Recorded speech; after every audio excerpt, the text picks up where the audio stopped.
మీ అందరికీ తెలుసు బీసీ రిజర్వేషన్ల కోసం తెలంగాణ జాగృతి అగ్రభాగాన నిలబడి పోరాటం చేస్తున్న విషయం మీ అందరికీ తెలుసు. అందరం కొట్లాడినాం, అందరం ఆరాటపడ్డాం.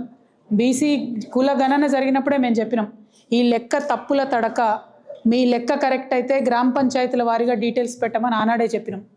ఆనాడు ఇంకో మాట కూడా చెప్పినాం, మీరు డీటెయిల్స్ పెట్టండి, దాంతోపాటు భూసాని కమిషన్ రిపోర్ట్ను అసెంబ్లీలో పెట్టండి, అసెంబ్లీలో డీటెయిల్స్ ఇవ్వండి, ఒక శాంక్టిటీ ఇవ్వండి మీరు చేసినటువంటి ఈ జనగణనకు, లేకపోతే కోర్టులో ఇబ్బందులు అవుతాయని ఆనాడే చెప్పినాం. అయినా ప్రభుత్వం వినలేదు. ఆనాడు ఇంకో మాట కూడా చెప్పినాం, ఒక్కటి కాదు మీరు 3 బిల్లులు పెట్టాలి, లేకపోతే ఎవరు కోర్టుకు పోయినా అన్నిటికీ ఇబ్బంది వస్తుందంటే అది కొంత విని మీరు 2 బిల్లులు పెట్టినారు. అందుకే ఇవాళ ఏ ఇబ్బంది వచ్చినా కేవలం రాజకీయపరమైనటువంటి జీవోకే ఇబ్బంది వస్తుంది తప్పితే విద్యా ఉద్యోగాల విషయంలో ఇబ్బంది రాదు. అదొకటి సంతోషించదగ్గ పరిణామం. అయితే ఇప్పుడు తెలంగాణ బీసీ బిడ్డలు నేను కోరేది ఏంటంటే, 42% కాంగ్రెస్ గవర్నమెంట్ జీవో ఇచ్చింది. ఇచ్చిన తెల్లారే ఇస్తుందనే వార్త రాగానే మళ్ళీ కాంగ్రెస్ పార్టీ నాయకులే కేసు వేయించారు. అది నేను కాదు, ఇంటర్నెట్ అంతా కోడై కూస్తున్నది.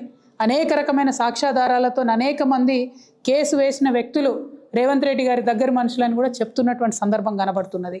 ఎట్ ద సేమ్ టైం వీళ్ళేమో వీళ్ళు ఇచ్చిన జీవోనే వీళ్ళు కేసులు వేస్తారు.